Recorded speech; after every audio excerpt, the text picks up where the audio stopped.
이 시간 함께 나누실 말씀 구약 성경 사무엘하 16장 5절에서 14절까지 말씀입니다.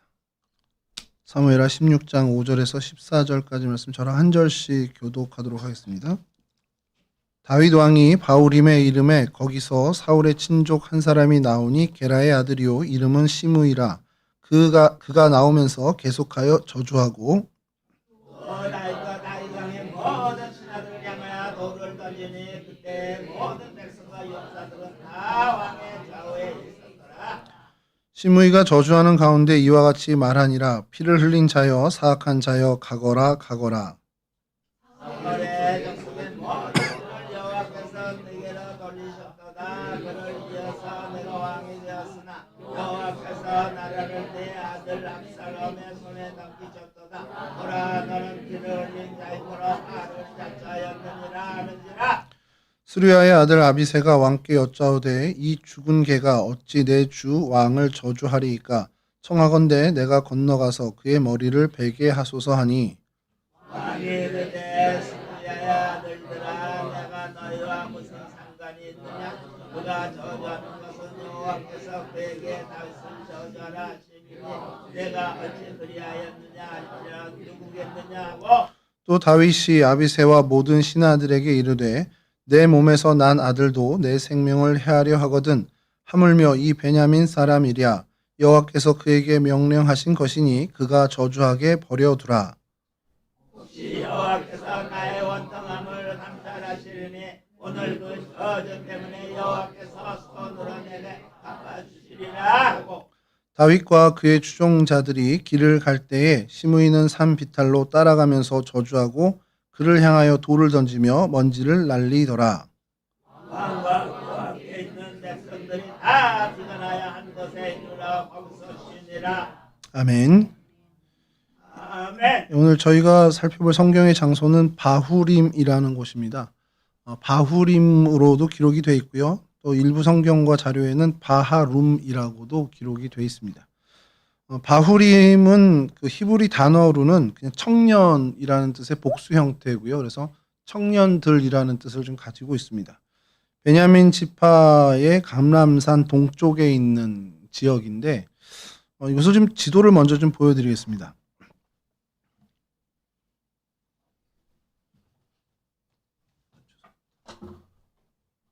지도를 보시면 요 점 있는 곳이 오늘 이제 바후림입니다. 바후림인데 이게 요 바로 옆이 예루살렘입니다. 그 밑에가 베들레헴 있고 헤브론이 있는데 예루살렘에서 뭐 그 산 하나만 넘으면 있는 동네가 이 바후림이라는 곳입니다. 그래서 다음 지도를 보여주시면 이 예루살렘이고요. 이 점선은 지금 오늘날의 지도로 웨스트뱅크를 얘기하는 곳인데 그 웨스트뱅크 바깥쪽에 이렇게 작은 동네를 있습니다. 오늘날의 이름은 알자임이라는 아랍어 동네, 아랍 이름을 가진 동네입니다. 그리고 저희가 여기서도 좀 많이 살펴봤었지만 구획 A, B, C가 있죠. 그래서 A는 팔레스타인 자치정부가 행정과 뭐 모든 치안과 안보까지 다 장악한 곳이고 B구역이라는 곳은 이제 자치정부에 속해 있는데 팔레스타인 자치정부에 속해 있는데 그 치안과 안보는 행정은 팔레스타인이 하고 치안과 안보는 이제 이스라엘 군대가 이제 통치하는 것이 이제 구역 B입니다. 그리고 C는 뭐 그 모든 걸 다 이스라엘 정부가 장악한 곳인데 요 알잠이라는 동네는 이제 B구역에 속합니다. 그래서 팔레스타인 정부 자치정부에 소속돼 있고 행정이나 모든 시스템은 다 거기에 속해 있는데 그 안에 있는 유대인들 이 사람들을 보호하기 위해서 이스라엘 군대가 주둔하고 그 군대가 치안을 담당하는 지역입니다. 그러다 보니까 우리 여기서 많이 살폈지만 분리장벽이라는 걸 이제 설치한 그 지역입니다. 그래서 이 위성 사진을 좀 보여드리면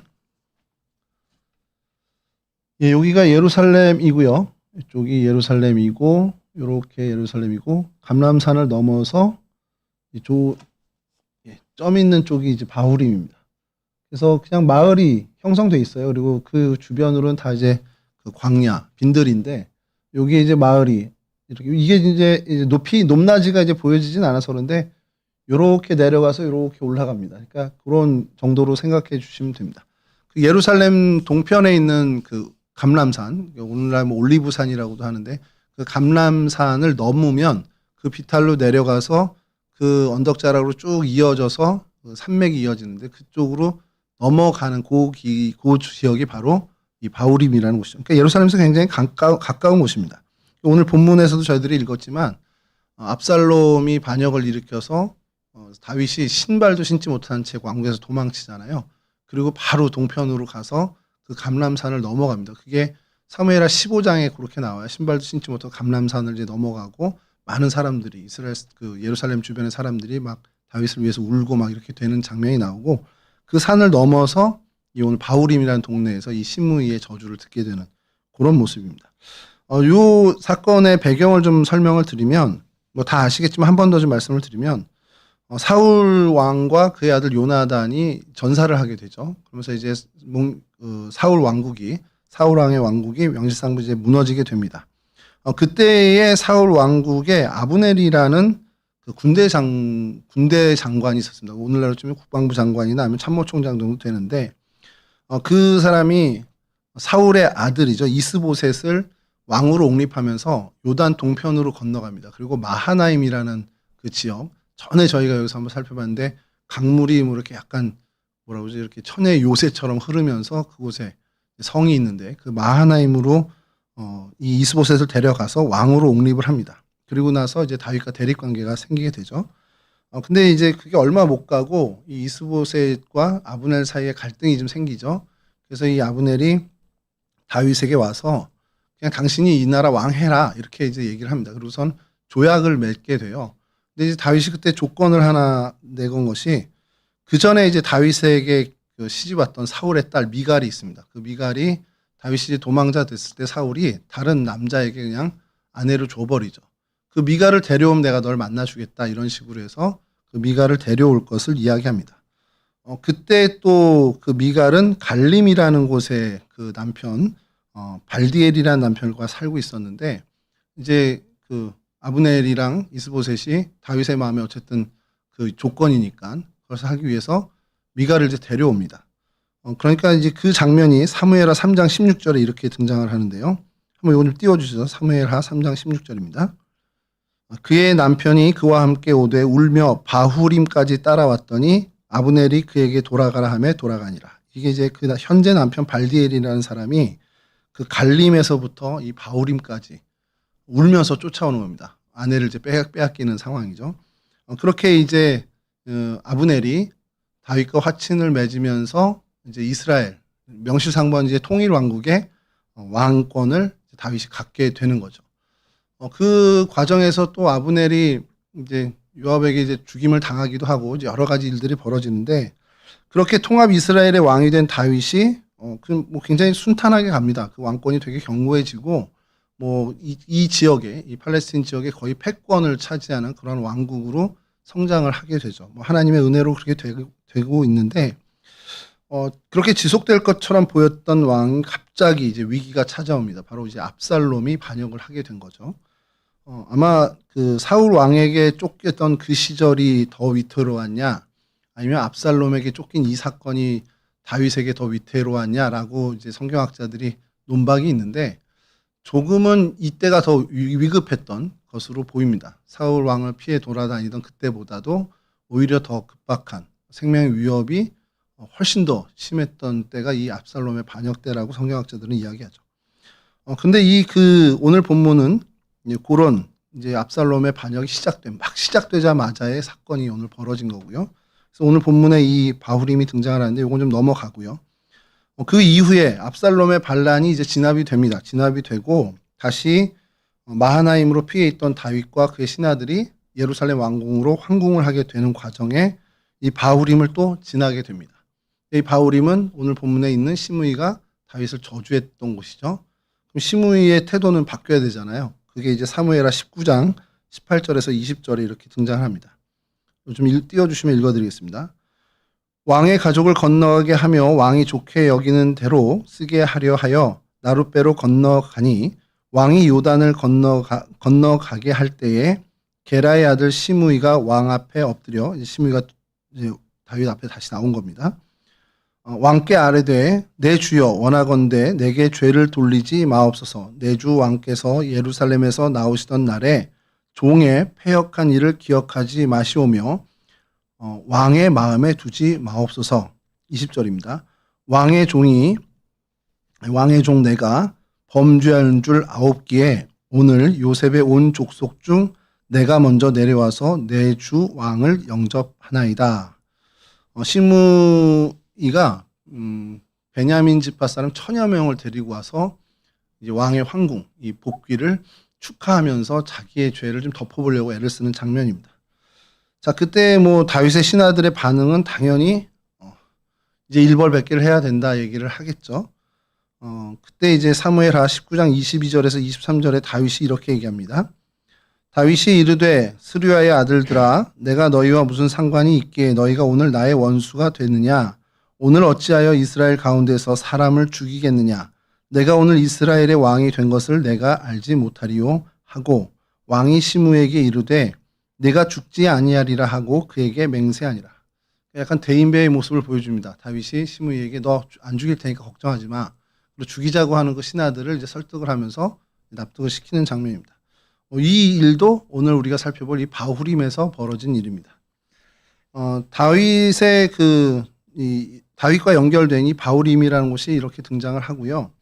또 다윗의 장수 중에 이 바후림, 근데 다른 말로 이제 바하룸이라고 하는 지역으로 등장을 해서 아스마웻이라는 사람이 이곳 출신이라는 것이 하나 또 성경에 등장합니다. 역대상 11장 33절인데요. 이것도 잠깐 읽어드리면 바하룸 사람, 바후림입니다. 바하룸 사람 아스마웻과 사알본 사람 엘리아바와 이렇게 다윗의 장수들 명단이 나오면서 이 바하룸 사람인 아스마웻을 이야기합니다. 이 이름 아스마웻은요, 여러분 조금 좀 기억해 두셔야 될 필요가 있습니다. 이게 또 포로기 이후에 한번 또 등장을 합니다.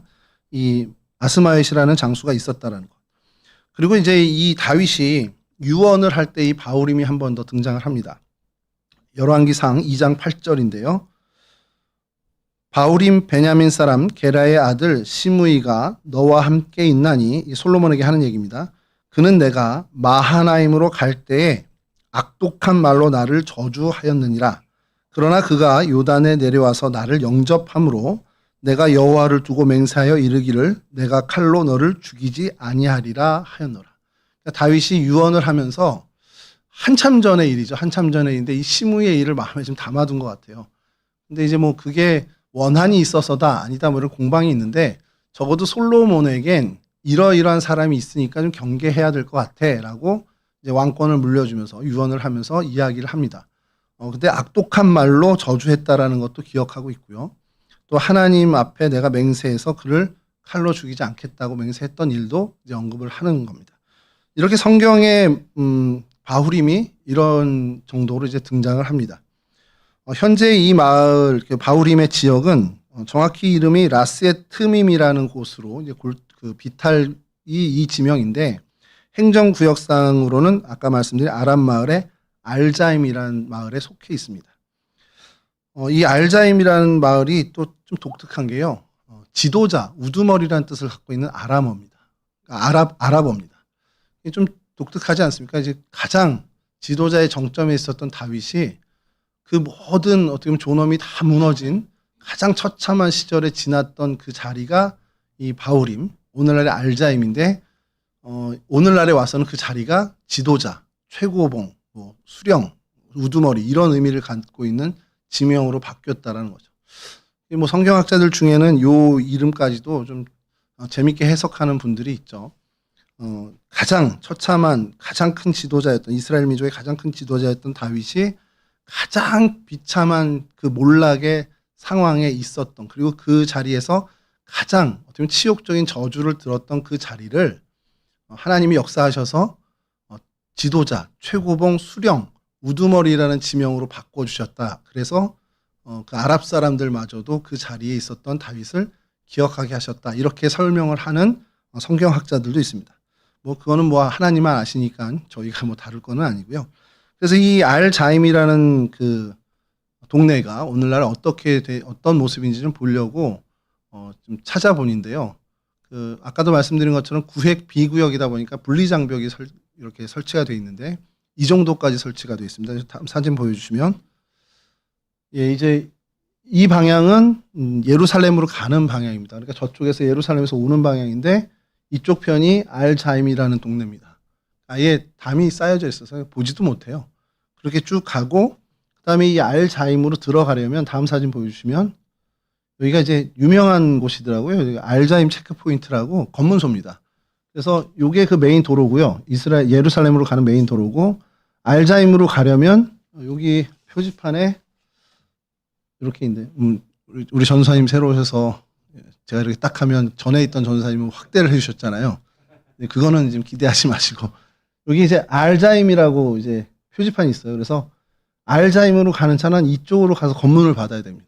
그러니까 드는 게 무조건 검문을 받아야 돼서 알자임 체크포인트라고 해서 유명한 곳이더라고요. 이렇게 여기를 살펴보다가 나왔는데 그래서 이렇게 해서 들어가면 한국인들이 들어가기가 어렵습니다. 한국인들도 들어가기 어려운데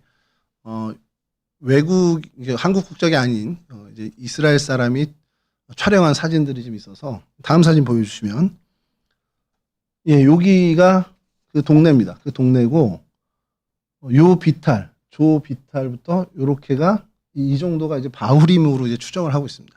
그러니까 오늘날에는 흔적은 잘 없죠. 근데 여러분 요 눈여겨 보셔야 될 게 요런 황토길들 있잖아요. 요런 길들을 조금 이따 보여드릴 텐데 한번 좀 눈여겨 보시면 좋겠습니다. 새로 난 도로는 그냥 현대에 와서 깐 도로고요. 요런 기존에 있었던 도로들이 이 바후림으로 이어지는 도로들이 있습니다. 그래서 마을이 저렇게 그래도 제법 그 아랍 마을치고는 좀 번화하게 구성되어 있습니다. 그 언덕 위에 올라가서 언덕을 바라보는 쪽에서 사진이 또 한 장 있는데 다음 사진 보여주시면 예, 조 기슭 이 언덕 쪽을 이제 예전에 바후림 그러니까 시므이가 살던 동네 마을로 추정을 하고 있고 보면은 마을 곳곳에 이제 미나렛이 있습니다. 그 모스크의 그 탑이죠 워치타워 같이 이렇게 있는 탑들이 있고 다음 사진도 마찬가지로 예, 그 옆에서 찍은 건데 이렇게 그냥 아랍 마을 이슬람 마을로 이렇게 보시면 됩니다. 다음 사진 보여주시면 이제 시내 도로인데 그냥 가장 전형적인 이스라엘 안에 아랍 마을 정도. 그러니까 경제적인 발전은 뭐 기대하기 어렵고요. 그냥 굉장히 큰 통제 안에 살고 있는 사람들의 모습을 그렇게 보여주고 있고 다음 사진은 그 분리 장벽 안쪽의 도로에서 차를 달리면 보여지는 그 비탈. 그러니까 이 비탈이 있어요. 이렇게 비탈이 있고 아래쪽에 이제 평지가 조금 있고 또 반대편 비탈이 있고 이렇게 이제 그 골짜기의 마을이 형성되어 있는 걸 볼 수 있습니다. 이 정도의 모습이고요. 다음 보여주시면 그 아까 그 표지판 그래서 확대를 안 해주실 것 같아서 그 표지판을 다시 확대해서 이렇게 들어가야 되는 겁니다. 이렇게 알자임이라고 돼 있고 들어가서 검문을 받고 그 마을을 출입해야 됩니다. 그러니까 이스라엘 예루살렘 쪽으로 가는 방향의 도로도 빠져서 검문을 받아야 되고 예루살렘에서 이쪽으로 오는 도로에서도 오른쪽으로 빠져서 이제 우리 피턴하듯이 또 검문소를 거쳐야 됩니다. 그렇게 해야만 여기 출입을 할 수 있습니다. 그래서 거기 사는 사람도 나올 땐 또 그렇게 검문을 받아야 되는 거죠. 그런 좀 약간 어마무시한 동네가 이 알자임이라는 동네고요. 이곳에 이제 고고학적으로 좀 의미가 있는 것이 딱 다윗 시대, 솔로몬 시대의 토기들이 발견이 됐습니다. 근데 온전한 형태는 아니고요. 그 파편들로 발굴이 돼서 그거를 이제 좀 추정해서 어떤 토기의 모양이었는지를 추정한 게 다음 사진 다음 보여주시면 이런 모양의 토기들 이게 솔로몬 다윗 시절 그리고 뭐 분열왕국까지 이런 토기 형태들을 많이 사용했다라는 것을 고고학적인 굉장히 이제 어떻게 보면은 의미 있는 그런 발견이 있었습니다. 그리고 또 하나 이제 물 웅덩이 그런 저장소 물 저장소가 굉장히 원형 그대로 보존돼서 이제 발견이 됐는데 다음 사진 보여주시면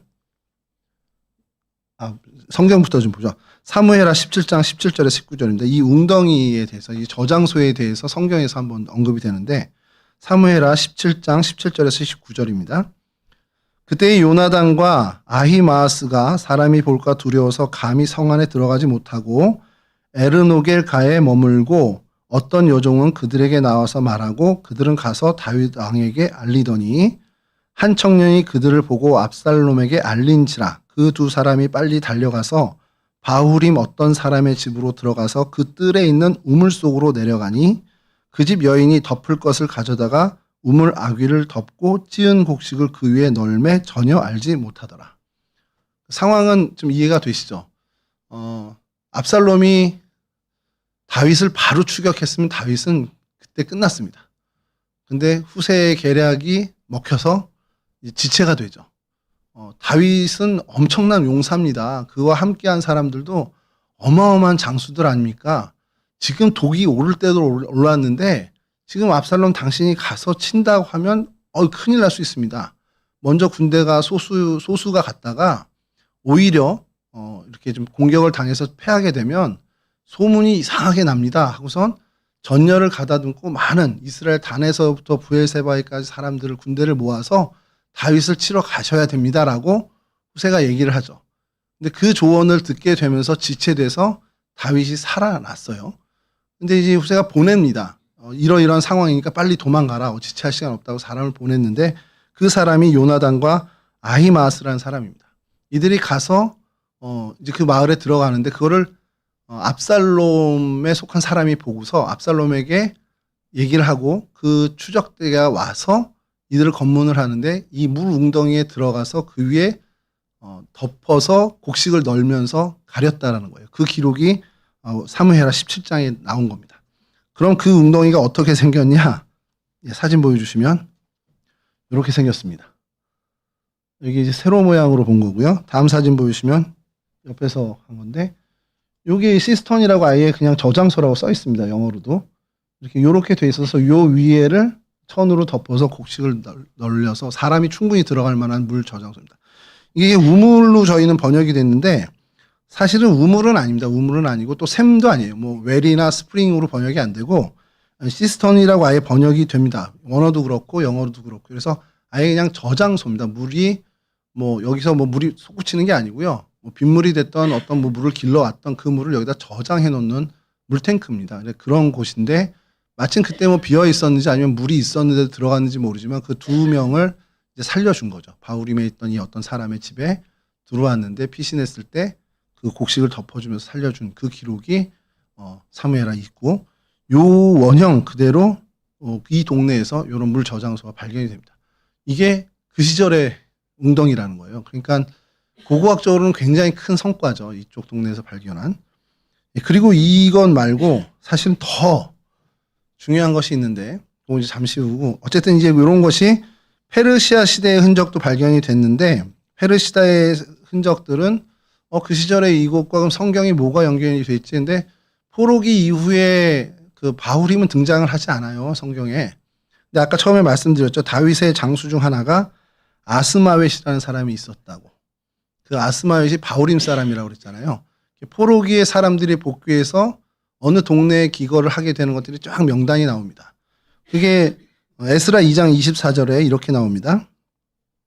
아스마의 자손이 42명이요. 아까 바후림 사람 다윗의 장수 아스마웻 그 사람이 있었는데 그 사람이 바후림 사람이었죠. 그래서 아스마웻 자손이 이곳 바후림에 다시 정착했다라는 것. 이거 이름만 같은 거 아니에요? 그랬더니 똑같은 이 내용을 느헤미야에서 이렇게 기록하고 있습니다. 느헤미야 7장 28절에 벳 아스마웻 사람이 42명이요. 벳은 우리가 이제 잘 알죠. 집이란 뜻입니다. 아스마웻 집, 아스마웻 자손들의 집, 이게 바후림을 이야기한다는 겁니다. 그래서 바후림에 포로기 이후에 복귀한, 포로 귀환한 사람들이 이곳에 정착한 그런 기사가 이 페르시아 시대에 이제 나오고요. 그리고 이제 중요한 고고학적으로 가장 어떻게 보면은 높이 평가하는 거는 그 올드 로드라고, 더 올드 로드라고 고대 이걸 뭐라고 해야 되나? 고대 도로 이렇게 얘기를 해야 되나요? 고대 도로 흔적이 정말 원형 그대로 남아 있습니다. 그래서 이거를 사진을 찾았는데 어떻게 찾았냐? 제가 요즘 유튜브를 열면 이 알고리즘이 90초 묵상을 이제 보게 되고 그래서 좋아요를 누르다가 댓글을 달아야 되는데 이게 잠깐 생각을 놓치면요. 그 옆에 있는 그 썸네일을 찍게 돼요. 근데 요즘 지난주, 지지난주부터 이 바후림을 계속 검색하고 치다 보니까 그거와 이제 알고리즘에 연관된 영상이 올라오잖아요. 근데 한국 사람들이 올린 영상이 있으면 좋은데 거의 없는데 이 알고리즘이 저를 요번에 도와줘서 이스라엘 사람이 올린 영상이 이제 알고리즘에 잡혔습니다. 그래서 목사님 거 이렇게 들어갔다가 좋아요만 누르고 얼른 이쪽으로 갔더니 세르지오 앤 로다 이스라엘이라는 채널이 있습니다. 얘네들이 젊은 청년 둘인데 뭘 하냐면 이스라엘 전역에 있는 고대 도로를 걷는, 이제 뭐라 그럽니까? 이거 하이킹이라고 하나요? 그걸 이제 영상으로 찍는 거예요. 드론 날려가면서 자기를 걸어가는 걸 찍는데 마침 이 사람들이 이 길을 걷는, 이 예루살렘에서 바울임을 거쳐서 여리고까지 가는 그 길을 걷는 영상을 올렸습니다. 그래서 그 캡처한 건데요. 보여주시면, 예, 다음 사진 보시죠. 이 사람을 보는 게 아니고요. 옆에, 아니. 이 사람을 보는 게 아니고 옆에 보시면 예루살렘에서 바울임을 거쳐서 제리코, 여리고까지 가는 오늘날의 도로가 아니고 고대 도로를 걷습니다. 그래서 어떻게 생겼냐면요. 다음 사진 보여주시면 보이시나요? 이게 사진이 좀 밑으로 나갔는데요. 요게 도로입니다. 그러니까 길입니다, 길. 그러니까 마차도 가고 사람도 걸어가고 이렇게 쫙인데 살짝 보이시나요? 예, 요게 고대 도로입니다. 그래서 다음 사진 보면 조금 좀 잘 나오겠네요. 계곡 위로 이렇게 처음엔 중국인 줄 알았어요. 뭐 장각인가 원각인가 이런 데인가 했는데 이런 곳이 있더라고요. 여기도 이제 그 광야로 나가면. 그래서 이 길을 이제 이 친구 둘이서 걷는 거를 찍는 겁니다. 그리고 이제 언덕에서 저길 걸을게 하고서 이제 찍은 사진이죠. 다음 사진 보여주시면 그 계곡 아래에는 이렇게 길도 있고 옆에 이렇게 큰 강처럼 돼 있는, 그리고 저기 옛날 마을의 흔적도 있는데요. 그래서 드론으로 찍은 사진, 다음 사진 보여주시면 이렇게 이제 걸어가는 겁니다. 둘이서 이 길을 따라 계속 그 예루살렘에서 출발해서 바울임을 거쳐서 여리고까지 걸어가는데 이게 바울임 근처를 지날 때의 사진입니다. 뭐 이렇게 건축물이 있는데 좀 폐허가 된 그런 모습이고요. 보존된 건축물이 하나 있어요. 그래서 다음 사진 보여주시면 이게 그 시절의 도로들이고 마을입니다. 그리고 그 주거 형태였고요. 그러니까 뭔가 이렇게 목재를 가지고 저희처럼 콘크리트로 이렇게 기초를 쌓고 하는 게 아니라 굴을 파가지고 이제 거기에 이제 기거를 하는 거죠. 이런 게 페트라 같은 데도 많이 있죠. 저희 지난번에 봤던 거 페트라 지역에 가도 이런 식으로 무덤도 이렇게 만들고 주거 집도 이렇게 만드는 경우. 요 앞쪽은 보완을 한 거고요. 앞쪽은 오늘날에 와서 좀 보강을 한 거고 뒤쪽에 있는 그 굴들이 옛날 주거 형태입니다. 이렇게 돼 있는데 그 노선을 보면 다음 뭐 이제 사진입니다. 이 친구들이 여리고까지 요쯤이 여리고인데 여리고까지 예루살렘에서 바울임을 거쳐서 요 고대 도로를 따라갑니다. 그리고 이 뒤에 빨간 건 저 마하나임까지 도망갔던 다윗의 경로로 보고 있습니다. 그래서 예수님의 세례지라고 지금은 거기 찍혀 있는데 여리고 앞에 요단강을 건넜을 것으로 추정하고 있고요. 그래서 여리고를 건넌 후에 요단강변을 따라서 마하나임까지 이제 도망갔을. 거기가 아까 처음에 말씀드렸던 사울 왕의 아들 중에 하나 이스보셋을 왕위로 옹립해서 마하나임에서 그 사울을 잇는 왕국을 건설하려고 아브넬이 했다가 이제 뭐 실패를 했지만 그쪽이 천연 요새 지역이다 보니까 다윗도 그리로 도망을 하게 됐습니다. 요게 이제 그런 모습입니다. 그래서 오늘 이제 바울임이라는 것을 성경에서 저희가 찾아보면 요 정도의 자료가 좀 있고요. 다행히 그 고고학적으로도 고대 도로까지 좀 잘 보존이 돼서 이 바울임까지 가는 길. 사실 뭐 예루살렘에서 멀지 않기 때문에 보존은 잘 됐으리라는 생각을 합니다. 이렇게 예루살렘 주변은 어쨌든 간에 아랍 사람이든 이스라엘 사람이든 그 암묵적으로 자기들이 다 잘 보존을 하고 있는 상황이라 이 바울임까지도 감람산을 넘어선 그 바로 뒤에 있는 뒤쪽에 있는 바울임 지역도 보존이 잘 된 것 같아요. 그래서 오늘 이곳에서 있었던 사건이 시므이가 다윗을 저주한 이 사건을 저희가 보면서 조금 좀 저희 신앙을 좀 가다듬는, 아니면 우리 신앙의 태도나 삶의 자세를 좀 생각해 볼 필요가 있지 않을까 해서 이 본문을 좀 선택하게 됐는데, 여러분 우리말 속담에 야 말에 뼈가 있네, 뭐 말에 가시가 있네, 이건 저희가 많이 들었거든요. 근데 제가 우연하게 들은 속담인데 저는 정말 거의 좀 생소한, 혀 아래 도끼가 들었네, 이런 속담이 있답니다. 그래서 저는 이게 외국이나 뭐 중국 어디의 격언인가 했더니 이게 우리나라 속담입니다.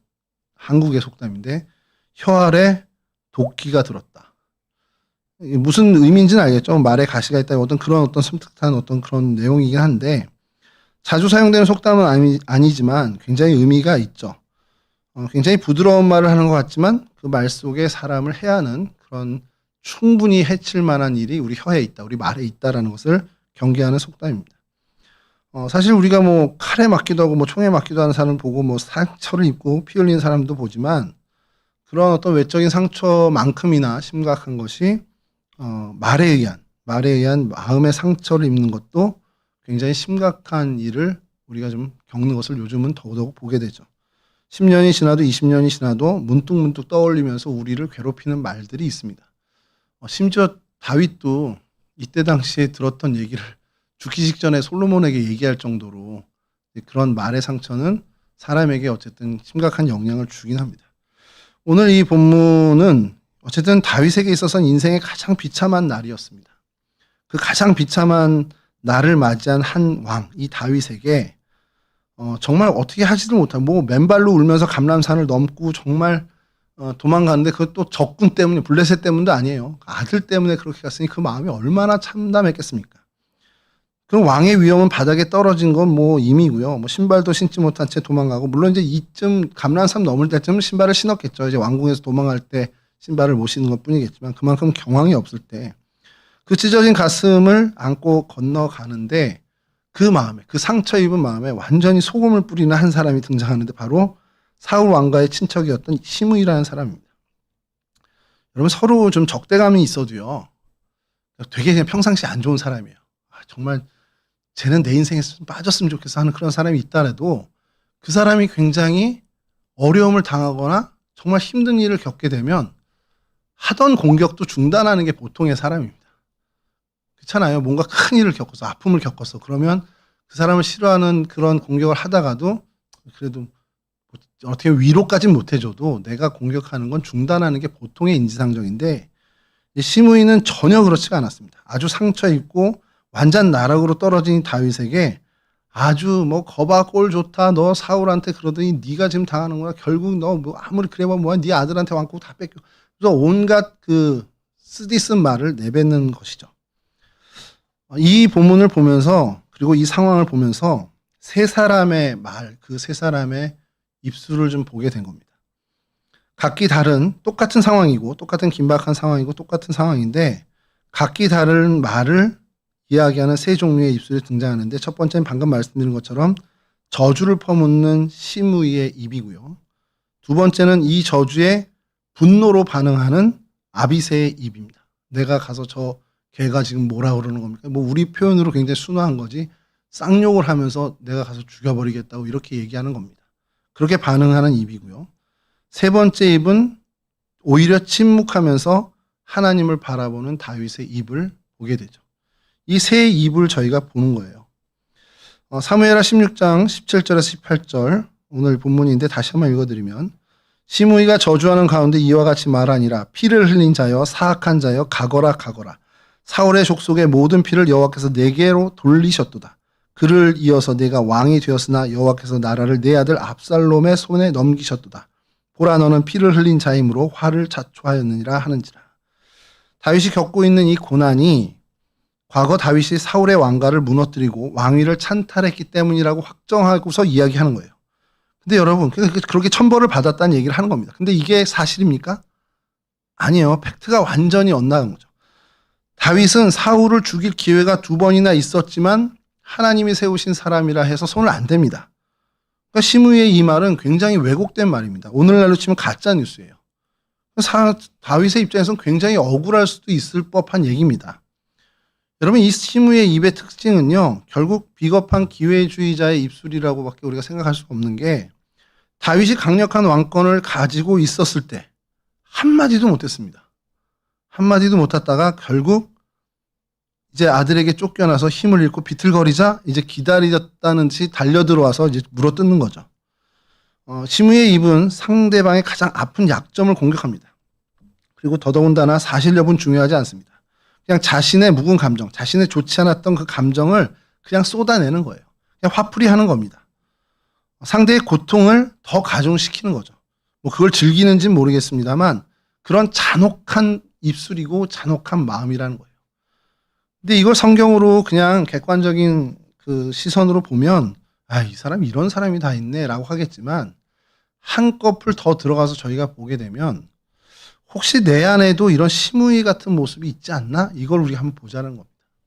내 말투나 내가 어떤 이야기를 하고 내 관계 속에서 특히나 우리 자녀들을 대할 때 내가 이야기하는 것에 이 시무이 같은 모습은 혹시 없을까라는 것을 우리가 점검해야 한다는 거예요. 내 말에 상처를 받고 나는 뭐 생각을 못했을 수도 있습니다. 근데 내가 하는 말로 인해서 정말 상황이 어려워진 사람이 더 어떻게 보면 마음에 힘들어지고 고역을 겪게 되는 일이 생길 수 있다. 이것을 우리가 늘 경계해야 한다는 거죠. 내 입술에 시무이 같은 모습, 그 시무이의 말과 언행 같은 것이 들어있지 않도록 하기 위해서 우리가 끊임없이 스스로를 어떻게 보면 경계하고 또 우리 스스로를 점검해야 하는 그 부지런함이 있어야 한다는 것이죠. 두 번째 입의 모습은 아비새 입입니다. 어떤 이런 모욕적인 상황 앞에서 옆에서 지켜보던 사람 마음도 안 좋은 거예요. 다윗을 공격하는 이 마음이 나를 욕하는 건 아닌데 그 마음이 불편한 겁니다. 그래서 장군 아비새가 격분을 하면서 9절에 이렇게 얘기하죠. 사무엘하 오늘 본문의 9절인데요. 스루야의 아들 아비새가 왕께 여짜오되 이 죽은 개가 어찌 내 주 왕을 저주하리까 청하건대 내가 건너가서 그의 머리를 베게 하소서. 이건 여러분 입장을 바꿔놓고 내가 그 입장이라도 충분히 이렇게 반응할 수 있을 것 같아요. 이건 사실관계도 틀리고 그 전까지도 있다 정말 비겁한 사람의 이야기를 들으면 저도 나를 욕하는 건 아닌데도 격분을 할 수 있습니다. 그리고 그 말에는 충성심도 있었을 것이고 그 마음에는 정의감도 분명히 불타는 마음이 있었을 겁니다. 그리고 또 힘이 없지도 않죠. 단칼에 시므이의 목을 벨 수 있는 능력도 이 아비새는 갖고 있었던 사람입니다.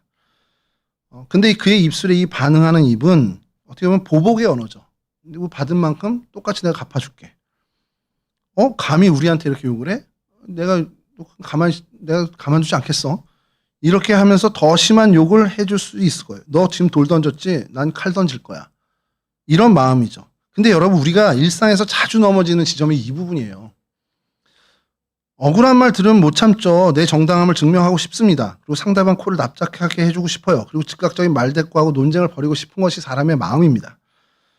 여러분 요 며칠 계속 뉴스 가십에 등장하는 한 국회의원이 있어요.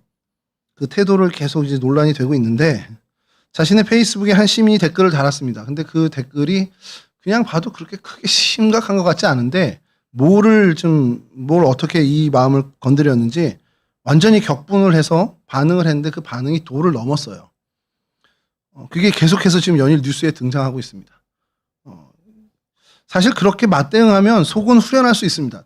순간 마음은 후련할 수 있지만 제가 볼 땐 두고두고 후회할 일이 됩니다. 그 국회의원도 아마 이 상황이 좀 지나고 나서 마음이 좀 가라앉으면 아마 이 행동에 대해서 굉장히 후회할 것 같아요. 여러분 이런 상황 속에서 우리가 기억해야 하는 것은요. 우리 자주 쓰는 말 있잖아요. 야, 똥이 무서워서 피하냐 더러워서 피하지. 그 마음이 필요한 겁니다. 여러분 피하지 않고 밟으면 내 신발만 더러워집니다. 시므이와 같이 똑같은 수준으로 맞서 싸우면 결국 우리도 시므이가 되는 거예요. 아비새의 말은 속 시원하게 내 속을 정말 후련하게 할진 몰라도 문제의 본질을 해결하는 일은 전혀 기여하지 못합니다. 여러분 만약 이날 아비새가 칼을 휘둘러서 피를 봤다. 그게 다윗에게 유익이 될까요? 전혀 유익이 되지 않는다는 걸 우리는 잘 알고 있죠. 그 감정을 감정으로 맞불을 놓는 거는요. 용기도 아니고 또 다른 실패, 또 다른 패배라고밖에 볼 수 없다는 걸 우리 이미 알고 있습니다. 그래서 우리가 이걸 잘 통제해야 됩니다. 내가 감정에 격해서 오는 공격들에 대해서 똑같이 맞대응하는 거 물론 이제 후련한 마음으로 할 수는 있지만 그거에 대해서 한 템포 늦추는 그러한 마음을 우리가 가져야 할 필요가 있다는 것이죠. 그리고 그것에 성공하신 오늘 세 번째 입인 다윗의 입입니다. 시므이의 저주 또 아비새의 분노 사이에 다윗은 전혀 우리의 상식 밖의 반응을 보이죠. 하나님이 하시는 일이다. 이게 어떻게 하나님이 하시는 일이지 생각이 들 수 있지만 다윗의 위대함은 여기 있는 겁니다. 이게 하나님이 하시는 일이다. 하나님이 저 사람의 입을 통해서 나에게 하시는 말씀일 수 있다. 그러니 내가 그 얘기를 듣고 하나님이 이 상황 속에서 나에게 하시는 말씀이 뭔지를 내가 들어야겠다. 그것을 깨달아야겠다. 이것이 다윗의 자세고 오늘 저희들이 이 본문을 통해서 우리가 얻어야 할 신앙의 자세, 삶의 태도라는 겁니다. 그러면서 12절에 다윗이 한 걸음 더 나가서 믿음의 놀라운 고백을 하는데요. 12절 말씀입니다. 혹시 여호와께서 나의 원통함을 감찰하시리니 오늘 그 저주 때문에 여호와께서 선으로 내게 갚아주시리라. 하나님에 대한 철저한 신뢰가 있는 사람이라는 겁니다. 아, 이거 하나님 나에게 듣게 하셨어? 그럼 여기서 하나님이 나에게 요구하시는 걸 내가 듣는다면 그럼 이 일은 분명히 하나님이 훗날에 나에게 선한 일로 돌려주실 거야 라는 믿음이 확고했던 그 고백이라는 겁니다. 여러분, 이 모습을 우리가 배워야 한다라는 것이죠. 근데 이 모습이요, 우리 예수님의 모습을 그대로 닮은 모습입니다. 온갖 많은 이 사람들의 혼란, 십자가상에서 조롱하는 그 소리까지도 주님은 그저 하나님의 뜻으로 받아들이고 하나님의 뜻을 이루는 데만 집중하고 열중하셨다는 거죠. 이게 주님의 모습이었습니다. 오늘 말씀이 여기까지 제가 결론을 내렸다가 뒷얘기가 좀 궁금해가지고 찾아보는데 제가 긴가민가 해서 다시 한번 확인하느라고 좀 찾아봤습니다. 시므이가 이렇게 한 다음에 다윗이 유언을 남겼잖아요. 그래서 아까 말씀드렸던 열왕기상 2장 8절에 다윗이 솔로몬을 향해 이렇게 읽지는 않겠습니다. 이렇게 유언을 남겼잖아요. 칼로 너를 내가 죽이지 않겠다 내가 약속했어 했는데 그 다음 구절이 중요합니다. 그러나 그를 무죄한 자로 여기지 말지어다. 너는 지혜 있는 사람이므로 그에게 행할 일을 알지니, 이제부터 중요합니다. 그의 백발이 피 가운데 스올에 내려가게 하라. 약간은 완곡한 표현이지만 돌려서 복수해다오, 이 얘기입니다. 그래서 그랬는지 모르지만 그 뒤에 열왕기상 2장 36절에서 46절 빠르게 제가 읽어드릴게요. 왕이 사람을 보내어 시므이를 불러서 이르되 너는 예루살렘에서 너를 위하여 집을 짓고 거기서 살고 어디든지 나가지 말라. 너는 분명히 알라. 내가 나가서 기드론 시내를 건너는 날에는 반드시 죽임을 당하리니 내 피가 내 머리로 돌아가리라.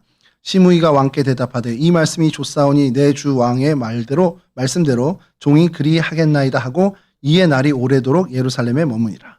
시므이를 불러다가 너 예루살렘에 내가 집 지어줄 테니까 여기서 살아. 대신 동편에 기드론 시내가 있잖아요.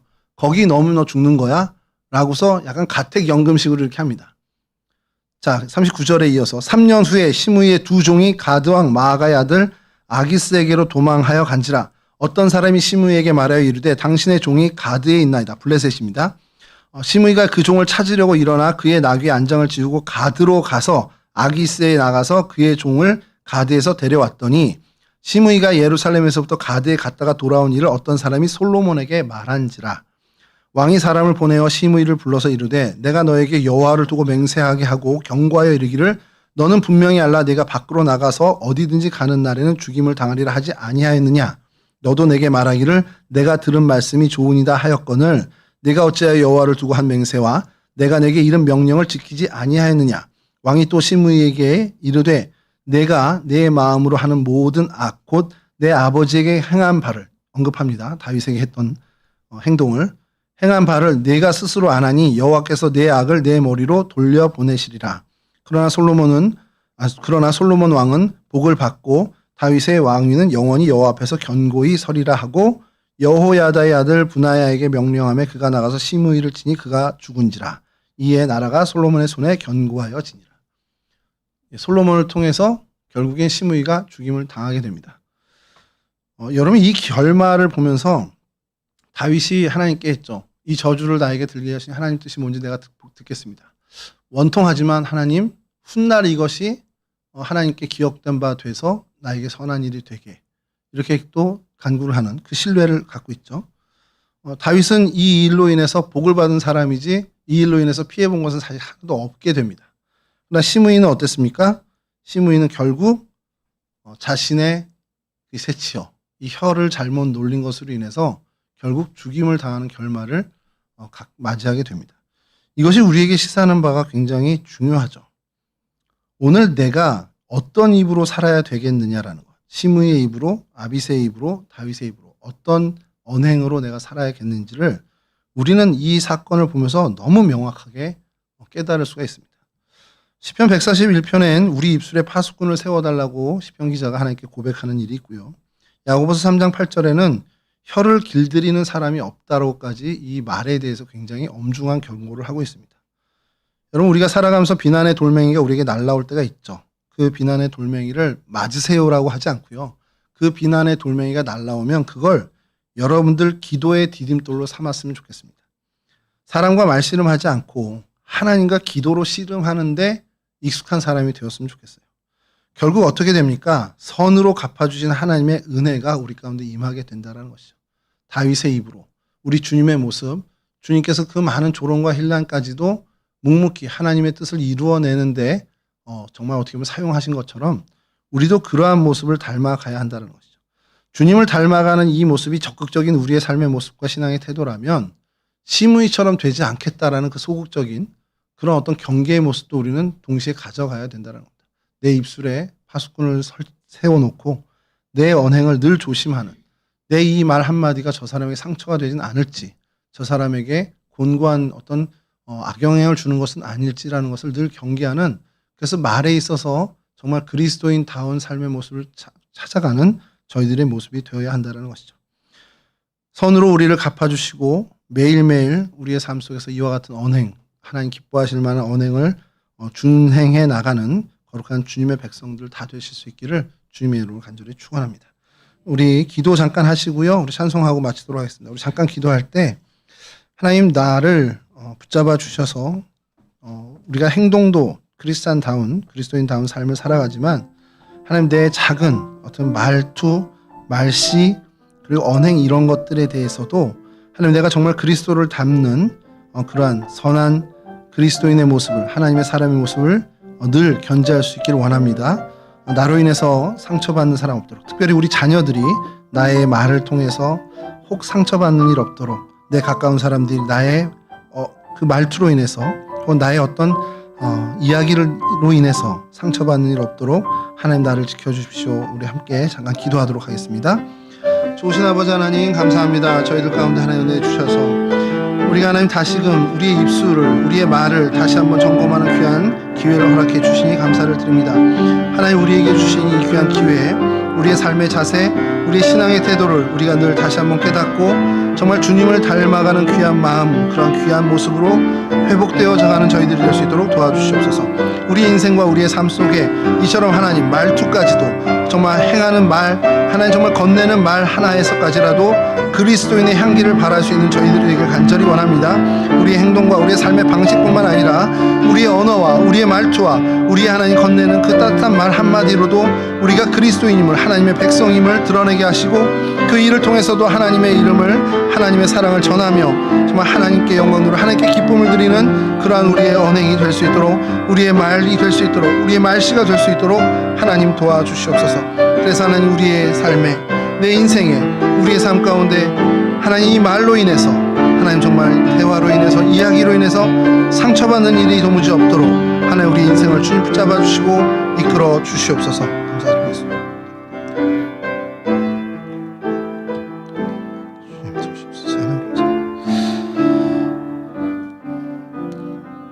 좋으신 아버지 하나님 감사합니다. 이 저녁 저희들 함께 모여 하나님을 예배하게 하시고 또 하나님 우리에게 요구하시는 우리의 삶의 자세, 신앙의 태도를 다시 한번 우리가 생각할 수 있는 기회를 주시니 감사를 드립니다. 하나님 우리의 입술에 파수꾼을 두시고 우리의 행하는 모든 말씨와 말투와 우리의 언행을 통해서 하나님 영광 받으실 수 있도록 우리가 하나님 작은 이야기 속에서도 하나님을 드러내는 거룩한 하나님 백성들 될 수 있도록 도와주시옵소서. 우리의 삶의 모양과 삶의 태도뿐만 아니라 우리의 말투와 말씨를 통해서도 하나님의 사랑을 전할 수 있도록 도와주시고 하나님의 선함을 드러내는 진정한 그리스도인의 삶을 살아가는 저희 동성의 온 식구들이 될 수 있도록 주님 도와주시옵소서. 그래서 우리의 언행을 통해서도 주 예수 그리스도의 이름이 증거되고 우리의 따뜻한 말 한마디를 통해서 하나님의 사랑이 그 심령까지 전달되는 선한 하나님의 도구들이 다 될 수 있도록 우리를 이끌어 주시옵소서. 그렇게 주님을 닮아가는 선한 하나님의 귀한 백성, 하나님의 자녀 다 될 수 있도록 우리에게 복을 허락하여 주시옵소서.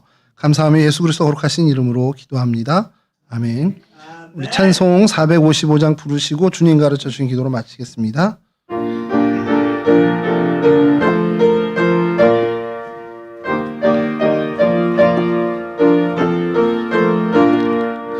주님의 마음을 본받는 자, 그 풍랑이 찾아오면 험악한 세상을 이기리니 하늘로부터 임함이로다. 주님의 마음 본받아 살면서 그 거룩하심 나도 이루리. 주 모습 내 눈에 안 모이며 그 음성 내 귀에 안 들려도 내 영혼 날마다 주를 만나 신령한 말씀 늘 배우도다. 주님의 마음 본받아 살면서 그 거룩하심 나도 이루리. 가는 길 거칠고 험하여도 내 맘에 불평이 없어짐은 십자가 고난을 이겨내신 주님의 마음 본받음이라. 주님의 마음 본받아 살면서 그